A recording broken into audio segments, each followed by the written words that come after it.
இப்போ வந்துட்டு இருக்கிற படம் பல படம் ஃப்ளாப் ஆனதப்ப அன்னைக்கு முத்து ஹிட் ஆளும் தான் ஹிட்டா மனசாட்சிப்படி நமக்கு தெரியும் பெரிய பெரிய உச்ச நடிகர் படம்லாம் 2வது நாள் காத்து வாங்கின படம் இருக்குது. மக்கள் ரொம்ப தெளிவாக இருக்கான். நீங்கள் சொன்னதுதான், இவரை பற்றி பேசினா ஒரு லட்சம் பேர் பார்ப்பானா அதை பேசுவோம். இந்த படத்தை சீண்ட மாட்டானா, அது நல்ல படமாக இருந்தாலும் நம்ம சீண்ட வேணான்ற போது அது வழி தான். அது கொலை தான், ஒரு கலைக்கான கொலை. அது நான் 2003 பாட்டு எழுதிட்டு இருக்கேன். அதனால 2003 பிரியனுக்கு ஒரு பேர் இருக்குது, ஒரு 500 பாட்டு இருக்குது. இனிமே ஒரு விளம்பரம் செஞ்சு இனிமே ஒன்று செஞ்சு தான் விளம்பரம் பண்ணணும்னு அவசியம் இல்லை. ஒரு எழுத்த பத்திரிகை ஆகட்டும், இல்லை உங்களை போன்ற ஊடகங்கள் கருத்து வைக்கிறீங்கன்னா ஒரு சமூக பார்வை இருக்கும். ஆளாளுக்கு ஒன்று எடுத்துகிட்டு நீங்கள் பேச முடியுது இல்லைங்களா, அது நம்ம எடுத்துக்க தேவையில்லை.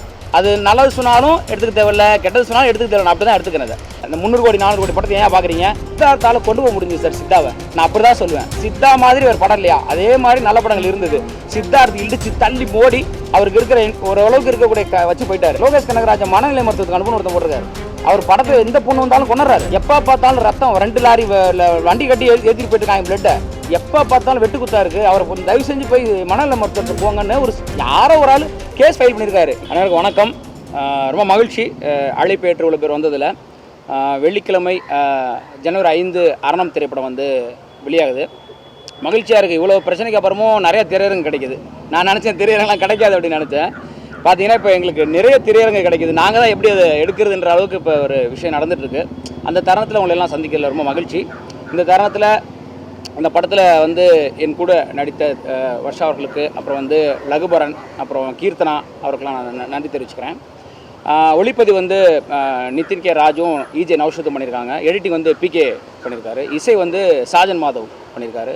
பாடல்கள் என்னுடைய தமிழ் திரைப்பட மாணவர்கள் 3 பேர், பாலா, சஹானா, முருகானந்தம் எழுதியிருக்காங்க. ஆர்ட் பழனி. அப்படி ஒரு நல்ல டெக்னீஷியன் டீம். டிஐ பார்த்திங்கன்னா நல்ல கார்த்திக், அப்புறம் தரணிபதி 5 மிக்சிங்கு. ஓரளவுக்கு ரொம்ப ஒரு நல்ல ஒரு தொழில்நுட்ப கலைஞர்களோடு சேர்ந்து ஒரு தரமான ஒரு படமாக அரணம் வந்திருக்கு. அதோட மகிழ்ச்சி என்னென்னா, நிறைய சேலம்லேருந்து எல்லா ஊர்லேருந்து டிஸ்ட்ரிபியூட்டர்ஸ் ஃபோன் பண்ணி கேட்குறாங்க, அரணம் கொடுங்க, நாங்கள் ரிலீஸ் பண்ணுறோம் கொடுங்க அப்படின்னு கேட்கும்போது ரொம்ப மகிழ்ச்சியாக இருக்குது. எல்லாருக்கும் வணக்கம். கண்டிப்பாக அரணம் 5th ரிலீஸ் ஆகுது. கண்டிப்பாக தேட்டர் போய் பாருங்கள் எல்லாரும். ஒரு டிஃப்ரெண்ட்டான ஒரு ஸ்கிரிப்ட், ஒரு டிஃப்ரெண்ட்டான மூவி பார்த்த எக்ஸ்பீரியன்ஸ் உங்களுக்கு கண்டிப்பாக இருக்கும். அண்ட் எல்லாரும் தேட்டர் போய் பார்க்கணுன்னு நான் கேட்டுக்கிறேன். தேங்க்யூ. ட்விட்டரில் ஒரு கருத்து போடுறாரு, தர்மசால இருக்கவங்க நீங்கள் ஃப்ரேம் பண்ணி உங்கள் படத்தை விளம்பரம் தர்றீங்கன்னு சொல்லிட்டு. சரி, அதுக்கு பதிலே தெரியல, அது கொடுக்கவே இல்லையே. நீங்கள் பதில் கொடுத்தேன். நான் அது ஒரு யூடியூப் சேனலில் தான் கேட்டிருந்தாங்க, பதில் கொடுத்துருந்தேன். இந்த மாதிரி விளம்பரம்னாரு. நான் சொன்னேன், அந்த பிரசாந்த் தான் சொல்கிறீங்கன்னு நினைக்கிறேன். இல்லை, பேர் வேறு மாதிரி சொல்கிறீங்க. நான் 2003 பாட்டு எழுதிட்டு இருக்கேன். அதனால் 2003 பிரியனுக்கு ஒரு பேர் இருக்குது, ஒரு 500 பாட்டு இருக்குது. இனிமே ஒரு விளம்பரம் செஞ்சு இனிமே ஒன்று செஞ்சு தான் விளம்பரம் பண்ணணும்னு அவசியம் இல்லை. இன்னொரு விஷயம், இது விளம்பரம் கண்டென்ட் ஆகணும் தெரிஞ்செல்லாம் பேசுறது இல்லை. என்ன உண்மையோ என்ன பிரச்சனையோ அதை நம்ம மேலே எடுத்து வைக்கிறோம். அப்படி பார்த்தா நான் சலார் பேசியிருக்கேன், 1800 திரையரங்குக்கு எல்லாமே அவங்க வராங்கன்னு பேசியிருக்கோம். முத்தும் ஆளவன் தான் வந்ததை பேசியிருக்கோம். தயாரிப்பாளர் சங்கத்துக்கு பிரச்சனையை பேசியிருக்கோம். சின்ன படங்களை வெளிவர முடியாத சிக்கலை பேசியிருக்கோம். எல்லாமே பேசியிருக்கோம். அது அவங்களுக்கு பிடிச்ச கண்டென்ட்டு, அது அவருக்கு தேவைப்படுது, அதனால் அவர் பேசிட்டு இருக்காப்புல. தாண்டி அவருக்கெல்லாம் பதில் சொல்லக்கூடாது நம்ம. ஏன்னா முதல்ல அவர் எப்படி வந்தார், ரிவ்யூஸ் பண்ணிருந்தார், இப்போ என்ன பண்ணிட்டு இருக்கிறாரு, அதெல்லாம் பார்க்குறோம்ல. நம்ம ரொம்ப போவோம். இதெல்லாம் இடையில வர்றது. நம்ம காலகட்டத்தில் இப்படி யூடியூப் ரிவ்யூஸ்னு ஒன்று கிடையாது இல்லையா. பேப்பரில் எழுதணும், அப்புறம் நம்ம தொலைக்காட்சிகளை வந்தோம், இப்போ வந்துட்டுருக்கோம்.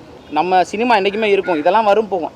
அதனால கண்டுக்க தேவை. உங்கள் படத்தை அவர் ரிவ்யூ பண்ணாருன்னா ஏற்றுப்பீங்களா? ஏன்னா அவர் பண்ணுற ரிவ்யூ கரெக்டாக இருக்குன்னு நீங்கள் நினைக்கிறீங்களா? சத்தியமாக கிடையாது. யாருமே முதல்ல அப்புறம் ஆரம்பத்துலேருந்து அவரோட கலெக்ஷனை நம்ம பார்த்தாலே தெரியுமே, எந்த வகையில் ரிவ்யூ ஆரம்பித்தார், இப்போ எந்த மாதிரி ரிவ்யூ பண்ணிட்டு இருக்கிறாரு, அடுத்து என்ன ரிவ்யூ பண்ணுவார், என்ன மாதிரி போயிட்டுருக்கு நம்ம எல்லாருக்குமே தெரியுமே. தாண்டி ஒரு தனி மனிதன் ரிவ்யூ பண்ணுறாங்கன்றதை அப்படியே கருத்தாக தான் எடுத்துகிட்டு போகணும். இப்போ ஒரு அமைப்புள்ள ஒரு ஊடகம் பேசுதுன்னா அதுக்கு மரியாதை கொடுக்கணும். ஒரு எழுத்த பத்திரிகை ஆகட்டும், இல்லை உங்களை போன்ற ஊடகங்கள் கருத்து வைக்கிறீங்கன்னா ஒரு சமூக பார்வை இருக்கும். ஆளாளுக்கு ஒன்று எடுத்துகிட்டு நீங்கள் பேச முடியுது இல்லைங்களா, அது நம்ம எடுத்துக்க தேவையில்லை. அது நல்லது சொன்னாலும் எடுத்துக்க தேவையில்லை, கெட்டது சொன்னாலும் எடுத்துக்க தேவையில்லை. அப்படி தான் எடுத்துக்கிறது. நான் அதை ஒரு தனி மனித கருத்தாக தான் பார்க்குறேன். தனியாக ஒருத்தர் படம் பார்த்துட்டு இப்படி இருக்குங்கன்னு சொன்னால் எப்படி எடுத்துப்போமோ அப்படி தான் நான் பார்க்குறேன். இப்போ நம்ம அவார்டெல்லாம் கொடுக்குறாங்க பார்த்தீங்களா, தனுஷ்க்கு, விஜய்க்கு எல்லாம் அவார்டு ஃபிக்ஸ் பண்ணுவாங்க. கொடுத்தா தானே அவங்க வந்துடுவாங்கல்ல. நமக்கு தெரியும், இந்த ஒரு சேனலில் அவார்டு ஃபிக்ஸ் பண்ணுவாங்க. இவங்களுக்கு கொடுத்தா இவங்க வர வைக்கிறதுக்காக அவார்டு கொடுக்குற நிகழ்ச்சியெல்லாம் நம்ம பார்த்தானே இருக்கோம்.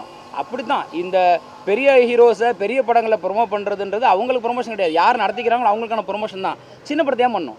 அந்த கலை மீதான கொலை தான் வழி. அதை தான் நான் ஆடியோ லான்ச்சில் பேசினதெல்லாம் எல்லாருக்குமே ஈக்குவலாக இருக்கணும்.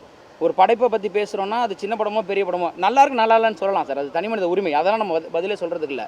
நீங்கள் சொன்னது தான், இவரை பற்றி பேசினா ஒரு லட்சம் பேர் பார்ப்பானா அதை பேசுவோம். இந்த படத்தை சீண்ட மாட்டானா, அது நல்ல படமாக இருந்தாலும் நம்ம சீண்ட வேணான்ற போது அது வழி தான். அது கொலை தான். ஒரு கலைக்கான கொலை அது. கமலஹாசன் வந்து அவருடைய தனியார் நிகழ்ச்சி நடத்துறாருல பிக் பாஸ், அதில் சொல்லியிருக்காரு சின்ன படங்கள் தான் வந்து திரைத்துறையை வாழ வைக்குது, நானும் சின்ன படங்கள் தான் வந்தேன்னு. அவர் சின்ன படங்களில் கண்டென்ட் தான் ஜெயிக்கும் அப்படின்னு சொல்கிறாரு.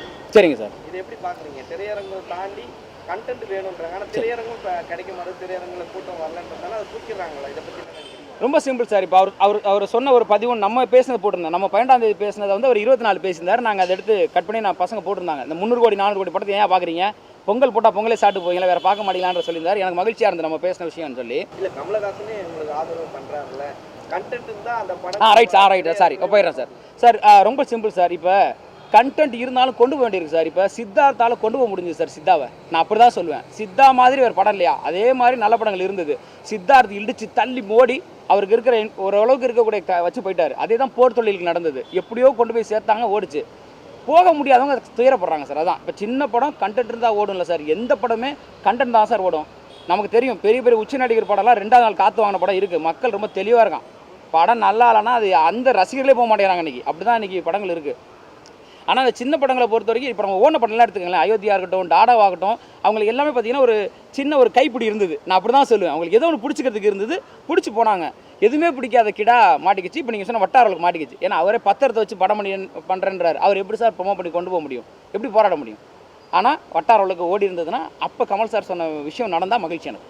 இப்போ அந்த படம் கண்டென்ட் இருக்குன்னு எப்படி தெரியுமா சொன்னீங்க, பார்த்து அதை ரீச் பண்ணதுனால. இன்னொரு காமெடி சொல்லிட்டுங்களா, இதில் பல படம் அப்போ ஃப்ளாப் ஆனது. இப்போ வந்துட்டு இருக்கிற படம் பல படம் ஃப்ளாப் ஆனது. அப்போ அன்றைக்கி முத்து ஹிட் ஆளும் தான் ஹிட்டா மனசாட்சிப்படி நமக்கு தெரியும். எந்த படம் ஹிட்டு ஆரம்பத்தில் அன்றைக்கி வந்து ஹிட் ஆகலை, இன்றைக்கி நல்லா இருக்குன்னு பார்த்துட்டு இருக்கோம். ஸோ அந்த பிரச்சனைலாம் இருக்குது இதில். சரிங்களா? இப்போ நீங்கள் சொன்ன மாதிரி இதில் கண்டென்ட் இருக்கா இல்லையான்னு பார்த்துட்டு தானே இப்போ 3 நல்லா இருக்குது கண்டென்ட் இருக்குன்னு ஒரு விஷயம் மண்டையில் போய் சேர்ந்தது பார்க்குறாங்க இல்லையா? இதுவும் போய் சேரட்டும், மண்டையில் ஏறட்டும், பார்க்கட்டும். கண்டென்ட் இருக்காதுன்னு அப்புறம் சொல்லிட்டோம். ஏன்னா 2021 நிரூபிச்சிருச்சு சார். ரொம்ப மகிழ்ச்சி. நம்ம என்ன பேசினாலும் ஜெயிச்ச முழுக்க புது டைரக்டர், எல்லா டேரக்டரும் புது டைரக்டர். அப்படியே லிஸ்ட்டை எடுத்திங்கன்னா 10 பேரும் சும்மா காலை தூக்கிட்டு நிற்கிறான். ஆனால் அவன் எவ்வளோ பாட்டு வந்திருப்பான். அந்த மாதிரி இன்னொரு 30 டேரக்டர் இருக்கான்றேன் நான். அந்த மாதிரி இயக்குநர்கள் இருக்காங்கன்றேன். பெரிய படம் என்ன ஜெயிச்சது? சின்ன படம் தான். நீங்கள் இப்போ சொன்ன கண்டென்ட் வந்து சின்ன படம் மட்டும் தான் கொடுத்துருக்கு. சின்ன படம் மட்டும் தான் மனிதன் பேசியிருக்கு. இந்த நேற்று கூட இன்னைக்கு கூட ஒரு பதிவு பார்த்தேன். லோகேஷ் கனகராஜன் மனநிலை மருத்துவத்துக்கு அனுப்புன்னு ஒருத்தன் போட்டிருக்காரு, கேஸ் போட்டிருக்காரு. எப்போ பார்த்தாலும் பொண்ணுங்களை கொலை பண்ணுறாரு. அவர் படத்தில் எந்த பொண்ணு வந்தாலும் கொண்டுறாரு. எப்போ பார்த்தாலும் ரத்தம் 2 லாரி வண்டி கட்டி ஏற்றிட்டு போயிட்டுருக்காங்க பிளட்டை. எப்போ பார்த்தாலும் வெட்டு குத்தா இருக்குது. அவரை தயவு செஞ்சு போய் மனநல மருத்துவர்கிட்ட போங்கன்னு யாரோ ஒரு ஆள் கேஸ் ஃபைல் பண்ணியிருக்காரு. அப்போ உங்களுக்கு புரியுதா உங்களுக்கு? அப்போ ஒரு நிமிஷம். அப்போ பெரிய படம் வந்து இன்னைக்கு ஜெயிக்கவே இல்லை. எந்த படம் ஜெயிச்சது? எந்த படம் கண்டென்ட் கொடுத்தது? சின்ன படம் மட்டும் தான் கண்டென்ட் கொடுக்குது. செய்திகளை உடனுக்குடன் தெரிந்து கொள்ள உடனே சப்ஸ்கிரைப் பண்ணுங்க.